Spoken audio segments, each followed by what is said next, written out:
Барлықтарыңызға қайырлы күн. Бүгін мектебіміздің мақтанышы ауыл олимпиадасының ағылшын тілі пәнінен бірінші орын жүлдегері Қалдыбай Ұлту Бауыржан қызынан сұхбат алатын боламыз. Ұлту, жалпы сен не үшін ағылшын тілін таңдадың? Ағылшын тілі мен үшін үнемі жақын тіл болған болатын. Себебі өзімнің анам ағылшын тілінің мұғалімі болды.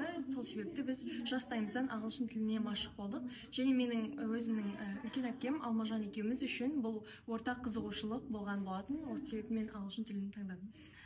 Енді жалпы осы ағылшын тіліне дайындалуда күнделікті қанша уақытыңды арнайсың? Мен күніне шамамен 2-3 сағат арнаймын.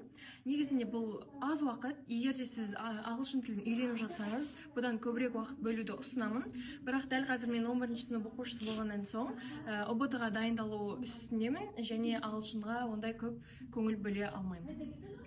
Рахмет. Енді осы жалпы сіз секілді ағылшын жалпы олимпиадаларға қатысқысы келетін оқушыларға қандай ақыл кеңесіңізді айтар едіңіз? Қазіргі таңда Қазақстанда онлайн форматта да, офлайн форматта да көптеген олимпиадалар болып жатыр. Олимпиадалар, сайыстар бұл біздің зейінімізді ашатын, сауатымызды дамытуға көмектесетін, өрісімізді кеңейтуге көмектесетін керемет бір мүмкіндік. Жаңа достар, жаңа естеліктер табуға көмектеседі. Сол себепті де мен осы Мұхтар Әуезов мектебінің оқушыларына түрлі олимпиадаларға қатысуға кеңес беремін. Ұлту, рахмет бүгінгі уақытыңды бөліп сұрақтарыма жауап бергеніңіз үшін. Саған да рахмет.